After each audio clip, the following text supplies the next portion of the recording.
www.sheppeyfm.org.uk. Sheppey FM 92. Welcome to our podcast, the youth show Going Green. Hello everyone and welcome back to our podcast Sheppey FM Going Green. This is episode 2, Wildlife Wonders. And today we're going to be talking about ways to protect our animals in the environment. My name's Lauren. My name's Neve. And we're going to get started right away. There's obviously loads of animals around us and also exotic animals. Yes, there is. In the more eastern hemisphere. So I'd want to start off talking about rhinos and tigers and those sort of animals because poaching's a big issue. Yes, it is, yeah. It is a very big issue. And I was researching why people poach. Yeah, so the reasons for it. Yeah, and it's heavily to do with decoration. So they want to use it for themselves basically, yeah, rather than others. Status.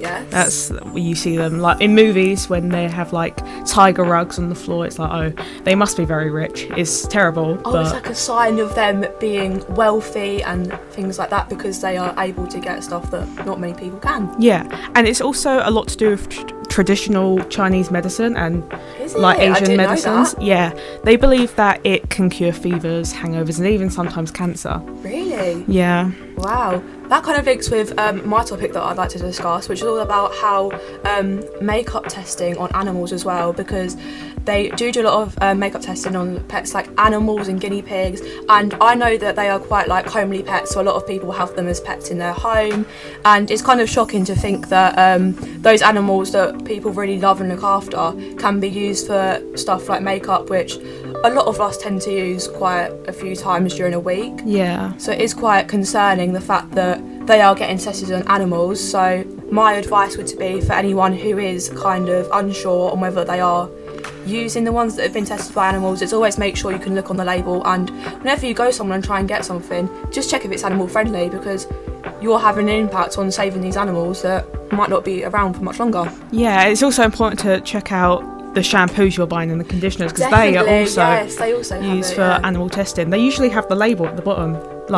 So always check the labels for anything they're using, any sort of products that you use, because you never know how badly it could be impacting our animals. What ways can we help these animals?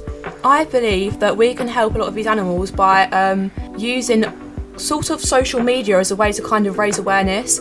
I know that there's a lot during particularly nighttime TV, there'll be a lot of adverts, so maybe raising money for animals on certain events, and also you have those TV adverts where you can buy a sponsorship for an animal.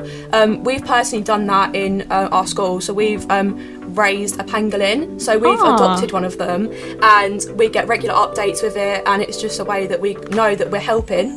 That's really nice. Maybe even in a small scale, but still it's going to have an impact because we're saving those species, like you said, that are going to go away very, very soon. Yeah. Other ways we can help, it's public awareness campaigns, so you can go out campaigning for these animals, and international agreements as well. There's loads of very big agreements across governments that say you have to protect these animals. Like for tigers, you can't poach in certain areas, you can't do these things because obviously the tiger levels are decreasing. The early 20th century, we were in the 100,000s in tiger populations, and now 2010s times we're in the 3,000s. That's shocking. That's how far a massive dropped. decrease. Oh my gosh, it's so good that people are now starting to notice this a lot more. It's getting a lot more awareness than what it was, because it's really shocking to see, especially numbers like that, go from something that isn't really a concern to then really quickly dramatically being a concern. They drop. It's also a lot to do with where the industries in certain areas are building. You're building more buildings and you're destroying more habitats, so tigers are separated. And that's where they live. That's where they want to be. And we're disrupting that because we're building masses of buildings and workplaces. Yeah, it's really sad. And industry also links to agriculture, which is one of my local examples. Is it? Wow. On how you could bring more awareness to the habitats around you and the animals. Usually it's farmers, a lot of farming, and it's also land as well. A lot of land is going towards crops and not the animals that live in it.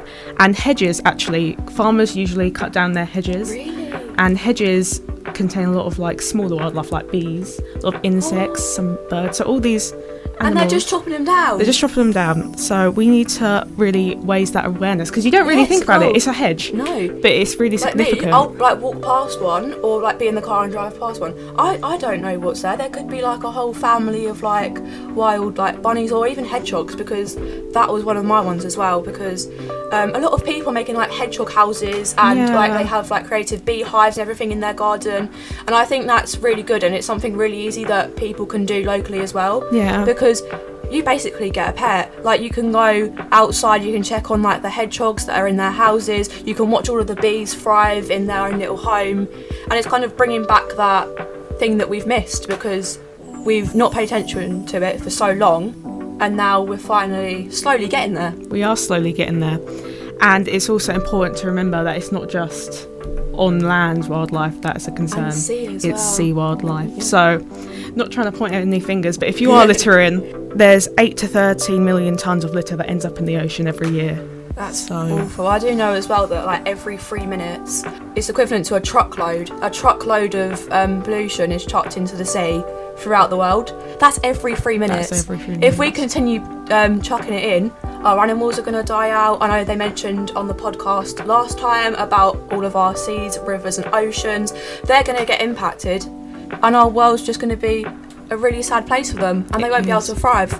I just think if we had a more like wider outlook on what we're doing, and we need to think of the significance of our actions before Everyone we do needs it. to open their eyes and realise that there are little things that you can do, and if you are really concerned, you can go out and do some other bigger things that will have a really good impact. Yeah.